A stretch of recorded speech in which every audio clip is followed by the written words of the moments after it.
신약성경 310면 에베소서 1장 1절에서 6절 말씀, 저하고 한 절씩 교독하십니다. 한 절씩 교독하세요. 하나님의 뜻으로 말미암아 그리스도 예수의 사도된 바울은 에베소에 있는 성도들과 그리스도 예수 안에 있는 신실한 자들에게 편지하노니,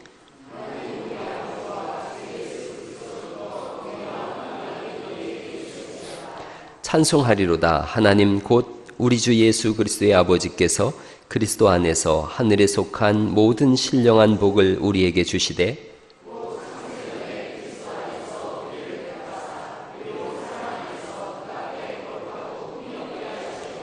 그 기쁘신 뜻대로 우리를 예정하사 예수 그리스도로 말미암아 자기의 아들들이 되게 하셨으니, 이는 그가 사랑하시는 자 안에서 우리에게 거저 주시는 바 그의 은혜의 영광을 찬송하게 하려는 것이라. 아멘. 오늘은 에베소서를 읽었습니다. 에베소서를 서신들의 여왕이다 이렇게 표현도 합니다. 서신들의 여왕이다 이렇게 표현하는데, 에베소 지역이 어디냐 하면 여기 지도를 보시면 이렇게 보이시나요? 터키 지역입니다. 터키. 저 에베소 지역이 있어요. 1세기 때 이 지역에 인구가 25만 명 정도 살았다고 합니다. 익산 인구가 한 30만 되니까 조금 적을 수 있지만 1세기 때거든요. 그래서 로마가 지배하던 시대에 세 번째로 큰 도시가 여기였다 그럽니다. 저렇게 원형극장도 있고, 저기를 제가 가봤어요. 갔는데 얼마나 잘 이렇게 지어졌는지, 이쪽 끝에서 이야기를 하면 소리가 이렇게 빙 돌아서 반대쪽에 있는 사람한테 아주 선명하게 들려요. 그리고 저 위에 있는 사람한테도 선명하게 들리고, 그런 구조로 이루어져 있어서 저 광장에서 연극을 올리는 그런 장면이 여기 있습니다. 바울이 여기에 들어가서 복음을 전해요. 3년간 복음을 전했는데, 여기에 아데미 신전이라고 있어요. 아르테미스 신전이라 그래요. 저게 세계 7대 불가사의 중에 하나예요. 얼마나 크게 졌는지 저기서 몸을 파는 여자 사제들만 1000명이었다 그런답니다. 엄청난 규모예요. 여기에 바울이 들어가서 복음을 전해요. 그랬더니 한번 넘겨보세요. 저게 이제 아데미 신이에요. 가슴에 유방이 되게 많아요. 풍요의 여신이라는 거예요. 미의 여신이기도 하고 풍요의 여신이라는 거죠. 저걸 팔던 사람들이 생계가 막 끊어졌어요. 그러니까 한 사람으로 인해서 이 에베소 지역의 문화가 바뀌었던 거예요. 또 넘겨보시면, 요거는 이제 이 지역에 뭐 같아요, 저거? 예? 화장실이에요, 화장실. 저게 노천에 그냥 이렇게 거리에 있는 화장실입니다. 아무것도 문도 없어요. 그러니까 1세기 때 사람들의 생활상을 좀 알 수 있죠. 저기서 편을 보면 뒤에 그 노예가 물을 들고 있다가 엉덩이를 닦아주는 그런 화장실, 노천 화장실이었던 거예요. 여기서 바울이 복음을 전합니다. 3년간 머물렀는데 거기가 두란노 서원이에요. 대략 두란노 서원이 이렇게 생겼다 그래요. 한번 보시면 여기서 3년 동안 복음을 전합니다. 사도 바울이 복음을 전하면서 가장 많은 시간을 할애했던 것이 에베소 지역이에요. 그리고 이제 로마 감옥에 60여년쯤에 로마 감옥에서 편지를 씁니다. 4통의 편지를 쓰는데 그것이 옥중서신이다 그랬어요. 그래서 우리가 빌레몬서를 저번 주에 들었고, 그리고 지난주에 빌립보서를 읽었어요. 그리고 오늘 에베소서를 해요. 대부분 머리 좋은 분은 다음 주에 제가 어디 설교할 것 같아요? 예? 골로새서. 그래서 에베소서, 빌립보서, 골로새서, 빌레몬서, 이게 이제 옥중서신이다 그렇게 말씀하세요. 에베소서는 무엇을 말씀하고 있는가? 에베소서 6장까지밖에 없지만 성경에서 가장 복잡한 구조를 가지고 있다 그래요. 삽입구도 많고 문단도 길고, 또 문단이 어디서 끝나는지 또 무슨 역할을 하는지 확인하기가 쉽지 않습니다. 주제도 어떤 학자들은 주제가 9가지라 그러고 어떤 학자들은 6가지라 그러고 다양한 견해가 분분해요. 오늘 이 짧은 시간에 저는 이 에베소서를 통해서 우리가 어떻게 그리스도인이 되었고, 그리고 그리스도인이 되었다면 어떻게 살아야 되는가, 이걸 좀 말씀을 통해서 함께 나눠보려고 합니다. 첫째는 어떻게 우리가 그리스도인이 되었느냐라는 부분에 있어서 성경은 선명하게 우리에게 답을 주십니다. 하나님이 택하셨기 때문에 그리스도인이 되었다는 거예요. 어떻게 그리스도인이 됐다고요? 하나님이 택하셨기 때문이에요. 1장 4절 말씀을 한번 읽어보시겠어요? 1장 4절 말씀 같이 한번 읽어보시죠. 시작. 곧 창세전에 그리스도 안에서 우리를 택하사 우리로 사랑 안에서 그 앞에 거룩하고 흠이 없게 하시려고 그랬어요. 택하사 그랬어요. 택하사. 이게 엑셀레사토라고 하는 말이랍니다. 헬라어로. 한번 해보세요. 엑셀레사토. 예. 그리고 이제 그 밑에 글자를 같이 한번 천천히 읽어보죠. 시작. 하나님께서 자신을 위하여 자기 백성들을 세상으로부터 불러내어 구별해 두었다. 그게 택하사래요. 노란 글자만 제가 다시 읽어볼게요. 하나님께서 자기 백성들을 불러내서 구별했다. 이런 뜻이에요. 이걸 더 쉽게 말씀드리면 이렇게 콕 집어서 골라냈다 이런 뜻이랍니다. 또 집어내다, 골라내다 이런 뜻이에요. 하나님께서 세상으로부터 자기 백성들을 탁 집어서 골라내신 거예요. 구별해내신 거죠. 1장 5절은 이렇게 말씀합니다. 1장 5절 말씀 읽어볼까요? 시작. 그 기쁘신 뜻대로 우리를 예정하사 예수 그리스도로 말미암아 자기의 아들들이 되게 하셨으니 이렇게 말씀하세요. 우리를 예정하시고 미리 정하셨다는 거죠. 그리고 어느 날인가 택하셔서 우리를 불러내시고 그리고 예수의 그리스도의 보배로운 피로 우리를 살려내셔서 하나님 백성 삼으셨다. 그것이 우리가 구원받은 것의 주요 골자예요. 우리가 그러면 선택받기 전에는 어떤 사람들이었는가라는 부분에 있어서 에베소서 2장은 이렇게 말씀합니다. 2장 1절 말씀을 또 읽어보죠. 2장 1절 시작. 그는 허물과 죄로 죽었던 너희를 살리셨도다.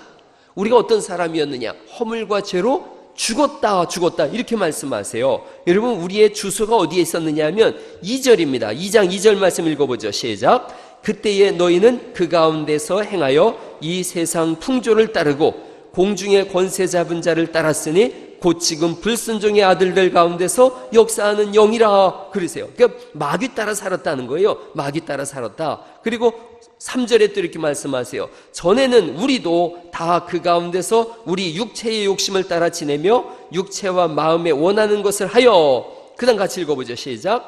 다른 이들과 같이 본질상 진노의 자녀이었다. 이게 우리 모습이라는 거예요. 진노의 자녀였다. 여기가 우리의 현 주소예요. 여러분 2장 12절 말씀으로 더 넘어가 보시겠어요? 2장 12절에 또 이렇게 써 있어요. 그때에 너희는 어디 있었느냐? 그리스도 밖에 있었다는 거예요. 이스라엘 나라 밖의 사람이라 약속의 언약들에 대하여는 외인이요. 그 다음 또 읽어보죠. 시작. 세상에서 소망이 없고 하나님도 없는 자였다. 이게 우리 모습이라는 거예요. 우리의 주소가 어떤가? 하나님도 없고 소망도 없고 죽을 수밖에 없는 존재고 13절 말씀은 이제는 전에 멀리 있던 너희라고 말씀하세요. 하나님으로부터 멀리 있었던 사람이라는 거예요. 하나님도 없고 소망도 없고 멀리 있었던 사람, 우리의 과거예요. 4장에는 보면 이렇게 말씀하세요. 4장 17절 말씀에도 우리의 과거의 모습이 말씀하고 있어요. 4장 17절 그러므로 내가 이것을 말하며 주 안에서 증언하느니 이제부터는 너희는 이방인이 그 마음에 허망한 것으로 행함같이 행하지 말라. 그러니까 이방인은 허망한 마음이었거든요. 그래서 18절에는 우리의 전 주소가 이렇게 기록되어져 있는 거예요. 18절 말씀 읽어보죠. 시작. 그들의 총명이 어두워지고 그들 가운데 있는 무지함과 그들의 마음이 굳어짐으로 말미암아 하나님의 생명에서 떠나 있었다. 하나님의 생명에부터 떠나 있었다. 죽어있는 사람이었다는 거죠. 그래서 19절에 또 말씀하는 거예요. 그들이 감각 없는 자가 되어 자신을 방탕에 방임하여 모든 더러운 것을 욕심으로 행하는 것, 그게 우리의 모습이었다는 거예요. 하나님도 없어요. 방탕했어요. 또 하나님으로부터 멀리 있어요. 소망도 없어요. 죽는 인생, 그게 우리의 과거였다는 거죠. 하나님 우리를 택하지 않으셨다면, 택했다는 말씀을 아까 제가 불러냈다, 집어냈다 이렇게 말씀드렸는데, 하나님이 우리를 건져내지 않으셨다면, 불러내지 않으셨다면 우리는 여전히 이 죄 가운데서 죽어있는 사람이었다는 거죠. 근데 예수님이 이 땅에 오셔서 우리를 건져내셨어요. 우리를 살리셨어요. 2장 1절로 다시 넘어가 보실까요? 2장 1절 말씀 아주 이렇게 선언되어집니다. 2장 1절 말씀 읽어보시죠. 시작. 그는 허물과 죄로 죽었던 너희를 살리셨도다. 이렇게 말씀하세요. 살리셨도다. 여러분 살린 것으로 끝나지 않아요. 살려놓고 아무런 조치도 취하지 않았다. 그렇게 하지 않습니다. 2장 4절 말씀이죠. 2장 4절 살리신 다음에 어떻게 하셨느냐 하면 긍휼이 풍성하신 하나님이 우리를 사랑하신 그 큰 사랑을 인하여 5절 1조 시작 허물로 죽은 우리를 그리스도와 함께 살리셨고 너희는 은혜로 구원을 받은 것이라. 그리고 6절이죠. 6절이 참 중요하니까 또 읽어보죠. 시작 또 함께 일으키사 그리스도 예수 안에서 함께 하늘에 앉히시니. 여러분 살린 것으로 끝나지 않고 우리를 어디에 앉히셨다는 거예요? 하나님 나라에 앉히셨다는 거예요. 그리고 7절에 말씀하는 거예요. 이는 그리스도 예수 안에서 우리에게 자비하심으로써 그 은혜의 지극히 풍성함을 오는 여러 세대에 나타내려 하심이라. 우리를 건지시고 사랑하시고 하나님 나라를 올리시고 이것을 후세까지 계속해서 알 수 있도록 그렇게 하셨다는 거예요. 여러분 우리가 그렇게 하늘에 앉아있는 이 복을 뭐라고 하느냐 하면 1장 3절로 다시 넘어가 보세요. 왔다 갔다 해서 혼란스럽지만 보시죠. 1장 3절 읽어보시죠. 시작 찬송하리로다 하나님 곧 우리 주 예수 그리스도의 아버지께서 그리스도 안에서 하늘에 속한 모든 신령한 복을 우리에게 주시되. 이렇게 말씀하세요. 여러분 이제 정리해보면 쉬워요. 죽어있는 사람이었어요. 소망 없었어요. 하나님도 없었어요. 그냥 죽어있는 상태인데 하나님이 우리를 집어내셨대요. 건져내셨대요. 살리셨대요. 그리고 하나님 나라에 올리셨대요. 그리고 오늘도 그 풍성한 은혜를 한없이 부어주시는 분인 줄 믿으시기 바랍니다. 하늘에 속한 신령한 복을 우리에게 주신다는 거예요. 이런 복에 대해서 한번 생각해 보세요. 구약적인 개념에서의 복은 물질적 부요와 풍요함이었어요. 왜냐하면 복을 준다 그래도 잘 이해를 못하는 거예요. 복이 뭔데요? 그랬더니 하나님이 너희들이 생각하는 복이 뭐냐?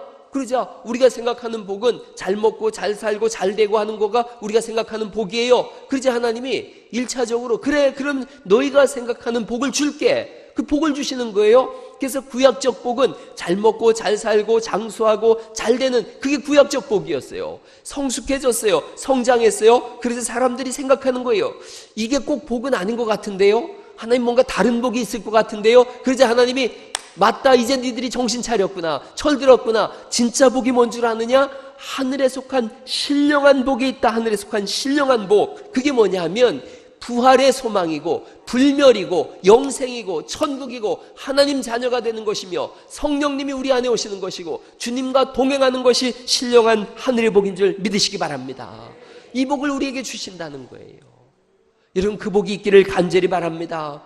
우리는 자꾸 세상적인 걸 바라보고 세상의 육신의 정욕, 안목의 정욕, 이생의 자랑 이런 것이 채워지면 복이라 그랬는데 하나님이 말씀하는 거예요. 하늘에 속한 신령한 복이 있다. 부활에 대한 복이 있고 불멸과 천국, 하나님의 자녀됨, 성령님의 내주하심, 주와 동행하는 그 복이 진짜 복이라고 말씀하는 줄 믿으시기 바랍니다. 교회는 이걸 알려주는 곳이에요. 세상을 향해서 무한질주하는 사람들에게 스톱! 멈춰보시오. 하늘의 복을 바라보시오. 하나님이 계시오. 하나님과 동행하는 것이 진짜 복이요. 하나님 나라가 진짜 복이요. 신기루처럼 사라지는 복이 아니라 영생의 하늘의 복을 바라보라고 선포하는 곳인 줄 믿으시기 바랍니다. 여러분 오늘날 이 복이 우리에게 어떻게 왔는가? 2장 7절 말씀을 보시죠. 2장 7절에 보시면 이는 그리스도 예수 안에서 우리에게 그 다음 뭐라고 되어 있어요? 자비하심으로써 그 은혜의 지극히 풍성함, 그렇게 이 복이 우리에게 왔다는 거예요. 하나님의 자비와 하나님의 은혜, 그로 인해서 우리에게 복이 왔다고 말씀하고 있고, 우리가 그리스도인들이면 거의 다 외우는 말씀이 2장 8절인데 읽어보시죠. 시작. 너희는 그 은혜에 의하여 믿음으로 말미암아 구원을 받았으니 이것은 너희에게서 난 것이 아니요 하나님의 선물이라. 하나님의 은혜와 자비로 우리를 건져내시고 살려주셨어요. 그걸 말씀하고 있고, 그래서 9절은 이렇게 말씀하는 거예요. 행위에서 난 것이 아니니 이는 누구든지 자랑하지 못하게 함이라. 그렇게 말씀하고 있고, 10절 말씀 또 읽어보실까요? 10절 말씀 큰 소리로 한번 읽어보십니다. 시작. 그리스도 예수 안에서 선한 일을 위하여 지으심을 받은 자니 이 일은 하나님이 전에 예비하사 우리로 그 가운데서 행하게 하려 하심이라. 이렇게 말씀하세요. 예수님 안에서 은혜와 자비가 우리에게 내려온 거예요. 전혀 하나님에 대해서 알지도 못했고 알려고도 하지 않았는데 은혜와 자비가 우리 속에 들어왔어요. 그리고 말씀이 전파됐어요. 그래서 그 말씀을 들으면서 신비로하게도 믿어지더라는 거예요. 아, 맞다. 하나님이 계셨구나. 예수 그리스도가 나를 위하여 죽으셨구나. 하나님 나라가 있구나. 이게 믿어지더라는 거예요. 한번 따라해 보세요. 믿음은 들음에서 나며 들음은 그리스도 예수의 말씀이시다. 예, 그 말씀을 들었더니 믿어지더라는 거죠. 믿음이 생겨나고 믿음을 통해서 하나님을 알게 되어지고 예수님의 사건을 알게 되더라. 가장 큰 신비 중에 신비예요.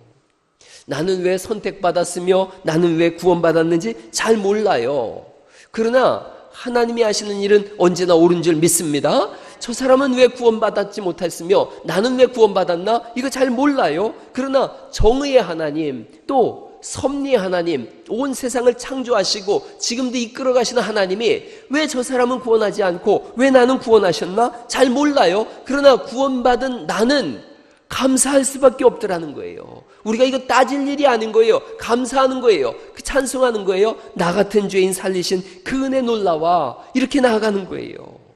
오늘날 사람들이 하나님이 주신 은혜를 또 이 구원을 굉장히 가볍게 여겨요. 우리를 구원해 주셨는데 그 무한하신 구원과 하나님 나라에 대해서 너무 가볍게 생각해요. 지옥의 끔찍함을 생각하지 못해요. 로마서 3장 24절이에요. 그리스도 예수 안에 있는 속량으로 말미암아 하나님의 은혜로 값없이 의롭다 하심을 얻었느니라 그랬어요. 값없이 줬더니 이게 얼마나 중요한지 모르는 거예요. 값없이 의롭다 하심을 얻었더니 너무 가볍게 생각하는 거예요. 그래서 교회 올 때도 가볍게 생각해요. 좀 늦기도 하고 교회 와서는 적당히 자기도 하고 집중도 안 하고 찬송할 때 입도 한번 뻥끗 안 해요. 왜냐? 가볍게 생각해서 그래요. 그래서 이런 복음을 뭐라고 하느냐? 값싼 복음이라 그래요. 값싼 복음이라 그래요.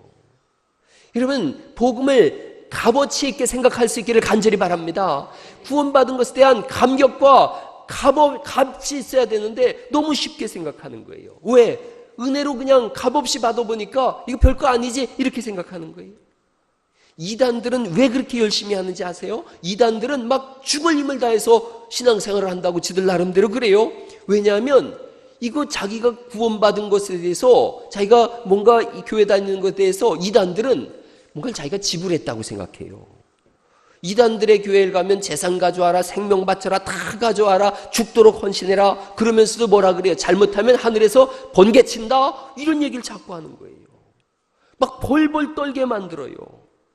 여러분, 이 에베소서에도 왜 그런 말씀이 써 있느냐면 바울이 오기 전에 아볼로라고 하는 사람이 먼저 지나갔어요. 아볼로는 유대인 중에서도 율법학자의 율법에 정통한 사람이에요. 이 사람이 와서 뭘 가르쳤느냐면 하나님 앞에 조금만 잘못해도 바로 죽음이다. 이거 얘기하는 거예요. 눈만 돌려 눈가를 확 빼. 뭐 이렇게 막 무시무시하게 얘기를 하는 거예요. 그러니까 이 당시 사람들이 벌벌 떠는 거예요. 예수님 믿는 것에 대해서. 거기에 대해서 사도 바울이 말하는 거예요. 은혜와 자비의 하나님이시다. 은혜와 자비의 하나님이시다. 자꾸 알려주는 거죠. 여러분, 교회도 지속적으로 무서운 말을 하고 잘못하면 당장 죽일 듯이 그렇게 얘기를 하면 아마 10시 50분 예배인데 10시 전에 다 올걸요. 교회 10시 전에 다 와가지고 막 졸리면 이거 콤파스로다 허벅지를 찔러가면서 막 눈을 부릅뜨고 이럴걸요. 은혜와 자비에 대한 말씀이 들려지니까 적당히 그냥 그거에 대한 감격이 없이 예배를 무감각하게 드리는 거예요. 수많은 이단들이 있어요. 여러분, 그 이단들의 족보 이렇게 쭉 보면은 뭐 정명석으로 또 이렇게 쭉 이단들이 있어요. 구원파도 있고 또 무슨 뭐 듣도 보도 못한 그런 이단들이 있어요. 신천지도 있고. 이들이 하는 일이 뭐냐? 잘못하면 죽이겠다는 거예요. 여러분, 이 다음 그림에 이런 말이 있어요. 한학자라고 하는 사람이에요. 이게 통일교 문선명 부인이에요. 나는 6,000년 만에 태어난 독생녀다. 나야말로 원죄가 없는 사람이다. 웃겨요, 안 웃겨요? 웃겨 죽겠죠. 그런데 이걸 가지고 아멘 하는 거예요. 유재율은 뭐라고 하느냐? 나는 1969년 11월 1일에 지구가 멸망하니 그 전까지 빨리 장막선전으로 들어와라. 거기서부터 시작된 게 신천지고 거기서부터 시작된 게 구원파예요. 1260일이 지나면 세상은 불바다가 될 것이다. 14만 4천 명이 모일 때 종말이 온다. 그러니까 길을 쓰고 14만 4천에 들어가겠다고 난리를 치는 거예요. 무서워서 꼼짝도 못하고 벌벌 떨고 세뇌되어지고 자기들은 여기 있음으로 인하여 기뻐하고 즐거워한다 그러고, 그러니까 피지섬 가자 그래도 막 재산 다 털어서 가는 거예요. 교회는 그런 곳이 아니에요. 교회는 은혜와 자비가 흐르는 곳인 줄 믿습니다. 그런데 이걸 우리가 알아야 된다는 거예요. 아, 귀한 것이었구나, 값이 있는 것이었구나, 이걸 알아야 되는 거죠. 세상과 교회가 다른 것이 있어요. 여러분, 저번에 저도 인터넷으로 들었어요. 지옥에서 들려오는 소리, 들어보셨어요? 이걸 교회 예배 시간에 틀어주는 거예요. 지옥에서 들려오는 거래요. 러시아에서 굴을 이렇게 파는데 지하 1000몇백 미터 속에서 소리가 나서 녹음을 했대요. 아! 막 이런 소리예요. 그러고서 이걸 예배 시간에 틀어줘요. 예, 그러고서 이게 지옥에서 들려오는 소리라고. 잘못하면 여기 떨어져서 이렇게 된다고 이러는 거예요. 세상에 참 어리석어도 그렇게 어리석을 수가 있을까? 세상은 기브 앤 테이크예요. 기브 앤 테이크. 주면 받는 게 이게 세상의 법칙이에요. 교회는 뭐예요? 주고 또 주고 또 주고 또 주고. 여러분, 테이크란 말이 잡다, 가지고 가다, 먹다 이런 말이 있대요. 교회가 어떤 곳인가? 은혜를 받고 자비가 흐르고 하나님의 사랑이 또 그 위에 덮이고 그런 곳이 교회인 줄 믿습니다. 무한정 받다 보니까 귀한 줄 모르는 거예요. 부모와 자녀의 관계가 비슷해요. 부모는 자녀에게 한없이 공급해요. 제가 이 그림을 보고 너무 재밌었어요. 또 넘겨봐요. 이게 이런 거에 아빠와 딸이라는 그림인데 또 넘겨보시겠어요? 저렇게 부모의 헌신이 저런 거예요. 또 넘겨봐요. 예. 아빠는 또 엄마는 큰 자녀를 위해서 또 넘겨봐요. 저렇게 없어요? 그럼 나지 뭐. 한없이 주는 거예요. 한없이 주는 거예요. 주고 또 주고 지속적으로 받으니까 뭘 잃어버리나? 감사를 잃어버리는 거예요. 신앙생활도 마찬가지예요. 하나님의 아버지가 되시거든요. 무한정 주니까 감사를 잃어버려요. 공짜로 주어졌다고 생각해요. 아니요. 우리 편에서는 공짜인 것 같지만 에베소서 2장 13절 말씀 보시죠. 에베소서 2장 13절 말씀. 이제는 너희 전에 멀리 있던 너희가 그리스도 예수 안에서 그리스도의 뭘로 다 가까워졌다는 거예요. 피로 가까워졌다. 아, 예수님이 피를 흘리셨구나. 그리고 14절 말씀 또 읽어보시죠. 시작. 그는 우리의 화평이신지라 둘로 하나를 만드사 원수된 것 곧 중간에 막힌 담을 자기 육체로 오셨다는 거예요. 그러기 위해서 육체가 깨어지셨다는 거예요. 15절 말씀이죠. 법조문으로 된 계명의 율법을 폐하셨으니 이는 이 둘로 자기 안에서 한 새 사람을 지어 화평하게 하시고 이렇게 말씀하세요. 계속해서 우리에게 주시는 말씀이 16절에 이런 말씀이 있어요. 뭘로다가 하나 되게 하셨대요? 십자가로 이 둘을 한 몸으로 하나님과 화목하게 하려 하심이라. 원수된 것을 그 다음 같이 읽어보죠. 시작. 십자가로 소멸하시고 이렇게 말씀하세요. 예수님이 십자가를 지심으로 이 복이 우리에게 임했다라고 말씀하시는 줄 믿습니다. 하나님의 사랑 속에는 예수님의 십자가가 있는 거예요.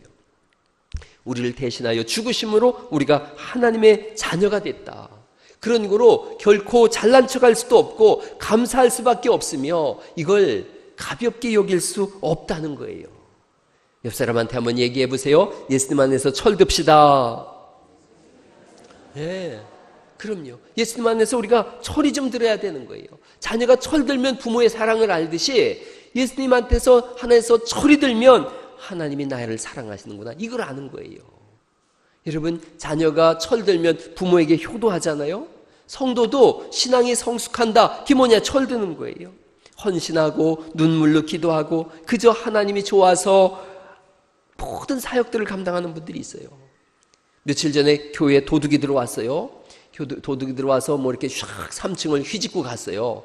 그러고 나서 그전에도 제가 종종 했었지만 매일같이 제가 하는 일이 뭐냐면 저녁에 누워서 CCTV 돌려봐요.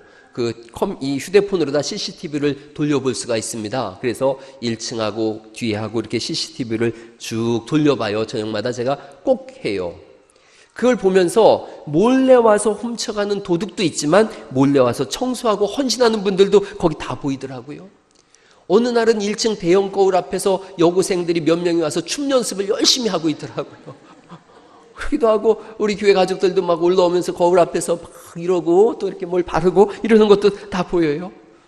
근데 몰래 와서 살짝 와서 저 뒤 안에서 모기 뜯기면서 풀 매는 분도 있고, 화장실 청소하는 분도 있고, 그리고 3층에 물 샌다고 전주가 가지고 부속 사다가 천장 올라가가지고 뚝딱뚝딱 고치는 분도 있고, 이러면 우리가 모르는 사이에 차량 운행하는 분들도 있고, 교사들도 있고, 교회를 섬기는 11조하고 헌금하는 분들도 있고, 수없이 많은 분들이 예배당에 와서 관리하고 청소하고 가르치고 편의를 도모하고 있어요. 철든 분들이 있어요. 여러분, 그런 분들로 인하여 시험 들지 말고 성숙할 수 있기를 간절히 바랍니다. 그런 분들 바라보면서 감사하고 나도 성숙해야 되겠다, 그런 거예요. 제가 밤에 CCTV를 돌려보면서 그분들 이렇게 보면서 감사해요. 너무너무 감사한 거예요. 그 목사가 뭐예요? 아내하고 여보 이분이 와서 이거 했네. 그러고서 기도해요. 하나님은 어떨까요?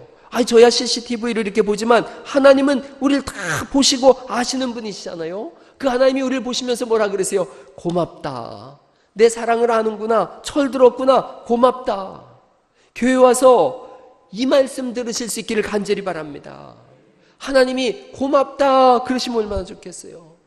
성경에 나온 가장 위대한 기도 중에 하나가 에베소서 3장 14절 말씀부터예요. 에베소서 3장 14절 말씀부터 저랑 한 절씩 교독해봐요. 이 19절까지. 이러므로 내가 하늘과 땅에 있는 각 족속에게, 거기 같이 읽어야 되겠네. 천상 16절 읽어보죠. 시작. 그의 영광의 풍성함을 따라 그의 성령으로 말미암아 너희 속사람을 능력으로 강건하게 하시오며, 17절. 믿음으로 말미암아 그리스도께서 너희 마음에 계시게 하시옵고 너희가 사랑 가운데서 뿌리가 박히고 터가 굳어져서, 그 믿음으로 있으면 우리 안에 계셔서 그렇게 알게 하시기를 원한다고 하는데 18절 19절을 쭉 읽어봅니다. 시작. 능히 모든 성도와 함께 지식에 넘치는 그리스도의 사랑을 알고 그 너비와 길이와 높이와 깊이가 어떠함을 깨달아 하나님의 모든 충만하신 것으로 너희에게 충만하시기를 구하노라. 아멘. 그 하나님의 사랑의 너비와 깊이와 길이와 높이와 그 풍성함을 날마다 깨달아하는 은혜가 있기를 간절히 바랍니다. 여러분, 이게 우리의 모습이에요. 날마다 예수님을 알아가면서 내가 받은 구원에 대해서 감격하고 그를 위하여 십자가에서 하나님이 어떤 일을 하셨는가를 알아가는 것이죠. 그렇게 해서 우리가 구원받았어요. 그럼 이제 어떻게 살 거냐, 이거 어떻게 살아가야 될 것인가. 4장 1절을 말씀 보시겠어요? 4장 1절. 그러므로 이렇게 돼 있어요. 그러므로는 이 결론 부분을 항상 그러므로라고 바울은 고백하는데, 그러므로 주 안에서 갇힌 내가, 이 사람 지금 어디에 있다는 거예요? 감옥에 있다는 거예요. 그래서 옥중서신이에요. 갇힌 내가 너희를 권하노니 너희가 부르심을 받은 일에 그 다음 어떻게 행하래요? 합당하게 행하라. 합당하게라는 말을 찾아보니까 가치 있게, 어울리게, 그렇게 말씀하세요. 하나님 앞에서 가치 있는 인생, 하나님의 백성에 걸맞는 인생, 그렇게 살아가라고 말씀하시면서 2절에 그럼 어떻게 하는 것이 합당하게 하는 것인가? 2절 말씀, 모든 겸손과 온유로 하고 오래 참음으로 사랑 가운데서 서로 용납하고, 그렇게 말씀하세요. 겸손이라는 단어를 헬라어로다 제가 찾아봤어요. 그랬더니 겸손은 남을 높이는 마음이래요. 그런데 원래 어떤 단어에서 시작되냐면 남을 높이기 위해서 굽실거리면서 복종하는 노예의 모습, 그게 겸손이래요. 그래서 이 당시 헬라 사람들은 겸손을 미덕으로 생각하지 않았다는 거예요. 남을 높이기 위해서 굽신거리면서 복종하는 노예, 아름답지가 않거든요. 그런데 예수님이 오셔서 이 땅에 오셔서 그렇게 하신 거예요. 우리를 높이시기 위해서 십자가에 죽으신 거예요. 그리고 온유하심과 오래 참음과 용납하심으로 그렇게 우리를 구원하시고 인도해 내셨어요. 그래서 우리도 그렇게 살으라는 거예요. 4장 3절 말씀 읽어보시죠. 4장 3절 시작. 평안에 매는 줄로 성령이 하나 되게 하신 것을 힘써 지키라. 그렇게 말씀하세요. 지속적으로 지켜나가라는 뜻이고요. 옛사람을 벗어버리고 4장 21절 말씀입니다. 4장 21절 말씀 읽어보실까요? 시작. 진리가 예수 안에 있는 것 같이 너희가 참으로 그에게서 듣고 또한 그 안에서 가르침을 받았을진데, 그럼 어떻게 살아야 되는가? 22절이에요. 읽어보죠. 시작.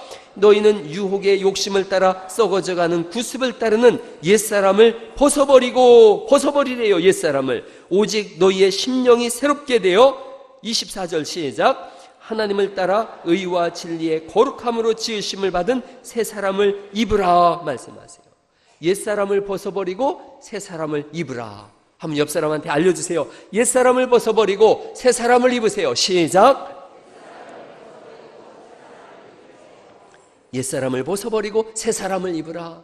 그러면 그게 어떤 삶인가? 25절 말씀이죠. 25절은 새 사람은 어떤 사람이냐면 거짓을 버리고 각각 그 이웃으로 더불어 참된 것을 말하라. 이는 우리가 서로 지체가 됨이라. 26절 읽어보죠. 시작. 분을 내어도 죄를 짓지 말며 해가 지도록 분을 품지 말고 마귀에게 틈을 주지 말라. 28절은 제가 읽어볼게요. 도둑질하는 자는 다시 도둑질하지 말고 돌이켜 가난한 자에게 구제할 수 있도록 자기 손으로 수고하여 선한 일을 하라. 29절 읽어주시죠. 시작. 오직 덕을 세우는데 소용되는 대로 선한 말을 하여 듣는 자들에게 은혜를 끼치게 하라. 이게 새 사람이래요. 하나님의 성령을 근심하게 하지 말라. 그 안에서 너희가 구원의 날까지 인치심을 받았느니라. 너희는 모든 악독과 노함과 분냄과 떠드는 것과 비방하는 것을 모든 악의와 함께 어떻게 하라는 거예요? 버리라. 32절 읽어보시죠. 시작. 서로 친절하게 하며 불쌍히 여기며 서로 용서하기를 하나님이 그리스도 안에서 너희를 용서하심과 같이 하라. 이대로 살아가시기를 간절히 축원합니다. 친절하게 하라 그러고 불쌍히 여기라 그러고 용서하라 그러고. 제가 저번에 내 멋대로라고 하는 강연을 들었어요. 내 멋대로라는 강연에 김창옥이라고 하는 이분 봤어요? 저분 아주 강의를 참 재밌게 하더라고요. 그래서 이 강의를 제가 쭉 읽어봤어요. 그랬더니 참 재밌더라고요. 남자는 마음에 드는 여자를 만나면 이 뇌하수체에서 환각 호르몬이 나온대요. 도파민이라고 하는 환각 물질이 나온다는 거예요. 그러니까 좋아하는 이성을 만나면 한마디로 제정신이 아니라는 거죠. 그러면 언어 체계가 바뀌고 행동 체계가 바뀐다는 거예요. 행동이 바뀐다는 거예요. 그래서 아무리 피곤해도 사랑하는 사람이 집이 멀어도 꼭 바래다 준다는 거예요. 저 송합동에 살아도 저 영등동까지 데려다 준다는 거예요. 걸어서 같이 간다는 거예요. 가서 여기 들어가라 그러면 이제 오빠가 먼저 들어가세요. 네가 먼저 이러죠. 오빠 먼저 들어가세요. 그래도 불끈 얘기한다는 거예요. 오빠는 괜찮다고 그러면서 먼저 들어가라 그러고 그런다는 거예요. 호르몬이 막 쏟아져 나온다는 거예요. 그래가지고 뭘 봐도 이쁘고 먹을 때도 돈도 별로 없으면서 꼭 돈은 지가 내려고 그러고 막 그래가지고 제정신이 아닌 거죠. 제정신이. 그분 얘기에 의하면 이걸 인문학적인 용어로 개수작이라고 그런다고. 그래서 그러더만요. 사랑하면 수작을 거는 거예요. 그렇게 하는 거예요. 따라다니고 좋아한다 그러고 좋은 맛있는 거 사주고 결혼했어요. 문제는 이 호르몬이 계속 나와야 되는데, 여러분 이 기도해도 그런 건 안 나오는 거예요. 이게 계속 나와야 되는데 이게 결혼하고 6개월 뒤면 안 나온다는 거예요. 그러면 그 다음부터는 뭐가 들어요? 제정신이 드는 거예요. 미쳤을 때는 이게 그냥 안 보였었는데 제정신 드니까 다 보이는 거죠. 길들여진다는 거예요. 그리고 그러면 고맙다는 느낌도 사라지고 익숙해지면 다 무뎌진다는 거예요. 그럼요, 연애할 때 이렇게 손만 잡아도 어때요? 막 22,000번도가 막 흐르지 않아요? 막 찌릿찌릿하고 계속 붙잡고 있으면 어떻게 심장이 터질 것 같으니까 얼른 놨다가 또 잡았다 그러지 않아요? 연애들을 안 해보셨구만요. 아니 뭘 어떻게 하고 결혼을 한 거예요? 외적 매력에는 유통기한이 있다는 거예요. 유통기한이. 그래서 좀 지나면 뭐가 나오느냐 하면 매력이 사라지면 모국어가 튀어나온대요. 모국어가 나오는데 이 모국어가 뭐냐? 모국어가 영어로 머더텅이에요. 머더텅. 엄마의 혀. 제가 옛날에 영어 학원 할 때 머더텅, 엄마의 혀. 그럼 뭐냐? 그랬더니 애들은 다 잔소리라고 그러더만요. 모국어예요. 이게 뭐냐 하면 어릴 때 부모가 한 이야기가 그 남편 입에서 튀어나오고 그 아내 입에서 튀어나온다는 거예요.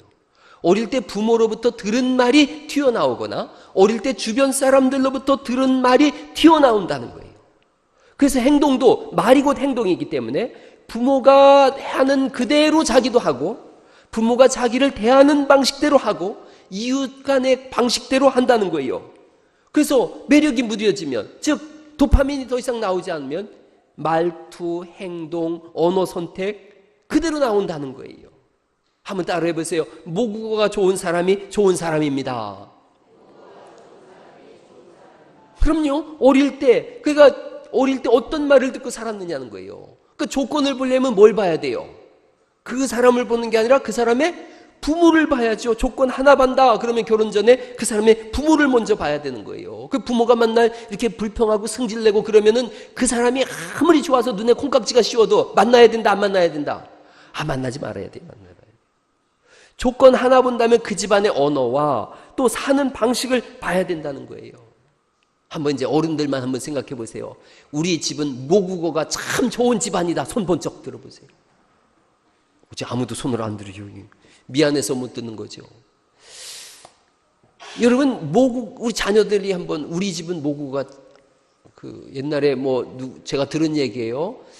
목사님이 그러셨다 그러는데 이동춘 목사님이 주일학교 설교 들어가서 저 집에 술 마시는 아빠야 손 들어봐요. 그럴 때 애기들이 번쩍 들거라 그러던데 모국어가 좋은 모국어가.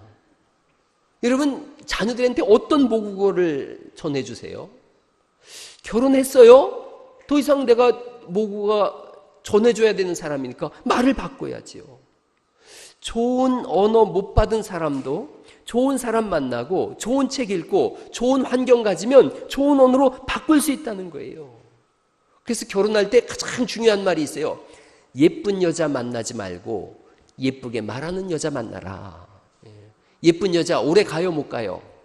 예쁜 여자 오래 못 간다 그런 말이 있어요. 안 예쁜 여자는 아예 못 간다 그러더만 어찌 됐든 여러분, 예쁜 여자가 중요한 게 아니라 어떤 여자가 중요하다고요? 예쁘게 말하는 사람이 중요한 거예요.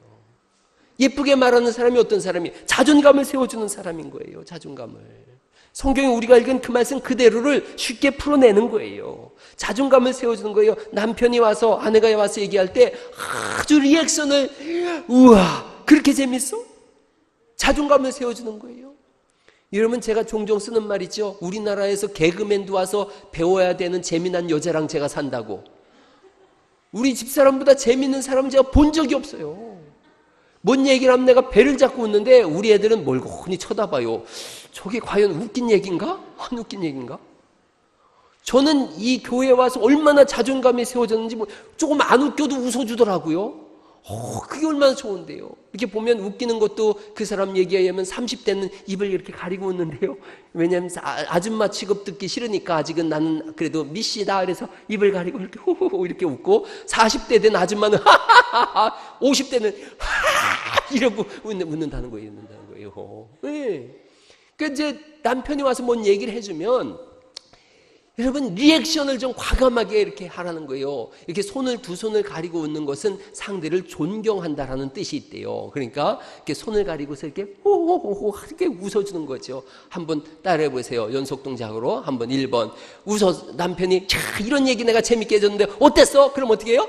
호호호호호 웃은 다음에 두 번째 동작을 이렇게 싹 이렇게 머리카락을 이렇게 뒤로 싹 넘기는 그거까지 해주는 거죠. 여러분 이거 얼마나 쉬운 거예요. 자존감이 세워지는 거예요. 웃어주는 여자가 좋은 여자라는 거예요.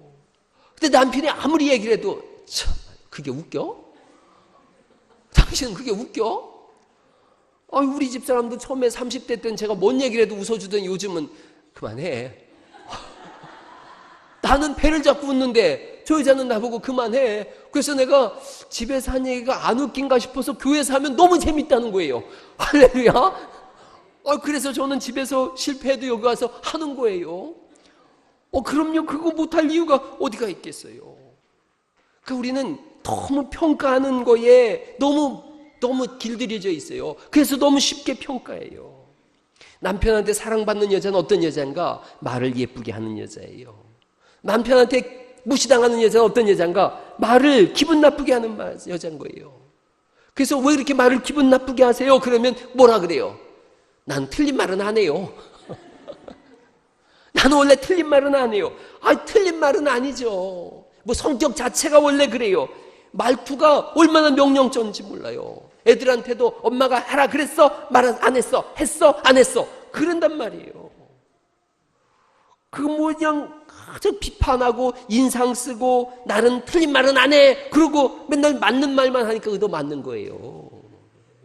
모국어를 바꿀 수 있기를 간절히 바랍니다. 어려서부터 칭찬을 못 듣고 자랐어요. 그러면 남을 칭찬할 수가 없고 대인관계에 어려움이 오고 우울증이 오는 거예요. 자살하는 사람들의 그 분석을 해보면 그런 가정 속에서 자란 거예요. 한번 인정받지 못한 거예요. 사람이 인정 욕구가 있는데 인정받지 못하니까, 용납받지 못하니까, 사랑받지 못하니까 더 이상 나는 삶에 의미가 없어. 그리고 생을 끊는 거예요. 또 마음을 이렇게 꽉 닫아요. 마음을 닫아놓고 세상엔 사랑이 어디 있어? 잃어버리는 사람이 있어요. 아니에요. 내 속을 나도 모르는데 남이 어떻게 내 속을 알고 내 마음을 풀어주겠어요. 마음을 열면 다 사랑인 줄 믿으시기 바랍니다. 그렇게 좀 마음을 열어줘야 되는 거예요. 오늘 그게 그 말씀인 거예요. 여러분, 여기 있는 말씀, 악함과 노함과 분냄과 떠드는 것과 비방하는 것, 악의 다 옛사람인 거예요. 32절에 친절하게 하고 불쌍히 여기고 용서하고 또 용서하는 것, 그것이 새 사람인 줄 믿으시기 바랍니다. 조금이라도 가정에서 교회에서 누가 잘한 일이 있으면 엄청나게 기쁜 표정으로 말하라는 거예요. 자녀가 점수를 좀 그렇게 못 맞고 왔어도 자녀가 이렇게 한 60점 70점 맞아가지고 와서 막 좋아하면 그렇게 속이 뒤집어져도 뭐라고 얘기해야 돼요. 엄마도 이렇게 좋은데 너는 얼마나 좋으냐, 이렇게 얘기할 수 있는 은혜가 있기를 간절히 바랍니다. 그럼요. 다 빵점 맞고 체육 30점 맞아가지고 왔다는 거 아니에요? 그 아버지가 뭐라 그랬다 그래요? 한 과목에 너무 치중하지 마라. 뭐 그런 넉넉함이 있어야죠. 그 남자들도 잘했어도 이 칭찬 받아본 적이 없으니까 잘했어도 내가 뭘 잘했다, 승진했어도 쑥스러워서 말을 못한다는 거예요. 그 부인이 나중에 그걸 알고서 잘했다고, 내가 이렇게 좋은데 당신은 얼마나 좋아, 그래야지 되는데 뭐라 그래요? 내가 하라는 대로 하니까 됐지 또 이렇게 나가는 거예요. 그래 뭐 어떻게 살아, 사람이 어떻게 살아. 사이좋게 지내는 언어를 배울 수 있기를 간절히 바랍니다. 불쌍히 여기라 그러잖아요. 나 같은 인간하고 사느라고 얼마나 고생했냐. 여러분, 오늘 이 아침에 깊이 생각해 보세요. 나 같으면 나 같은 인간하고 살겠어요? 나 같으면 내 아들, 딸을 나 같은 인간한테 시집 보내고 장가 보내겠어요? 당연하지. 그런 생각하는 사람이 있으면 철이 덜 들었구나. 자기 자신을 잘 모르는 거예요. 나 같은 사람하고 살아줘서 고맙다. 부부끼리 앉았거들랑 한번 해봐요. 고맙다, 나랑 살아줘서. 한번 해봐요. 시작. 그럼요. 자녀들 옆에 있으면 얘기해줘 봐요. 자녀들 고맙다, 우리 집에 태어나서. 한번 해봐요. 시작. 그럼요. 부모님 보고도 한번 얘기해봐요. 감사해요, 제 부모님이 되어줘서. 그럼요. 이 얘기를 또 각자 자기 말로 알아들어야 되는데 집에 가가지고 너 목사님이 하는 얘기도 못 들었냐? 너 나랑 사는 것만 해도 넌 고마운 줄 알아? 이래버리면 아이고 이게 답이 안 나오는 거예요. 너 오늘 똑똑히 들었지? 아이고 참말로. 여러분, 자기 말로 들으시고 서로 고마워하는 은혜가 있기를 간절히 바랍니다. 부부 사이에도 이렇게 교회 안에서도 은혜를 받잖아요. 은혜 받으면 자기는 대단한 사람 같아 보여요. 그리고 은혜 못 받은 사람이 이상하게 하찮아 보여요. 그래서 나는 은혜 받는데 저건 못 받네? 이러고 은혜 받으면 나는 은혜 받고 있는데 저건 졸고 있네? 자꾸 다른 사람이 보여요. 아니에요. 은혜 받을수록 저 사람이 더 긍휼히 여기지는 그런 은혜가 있기를 간절히 바랍니다.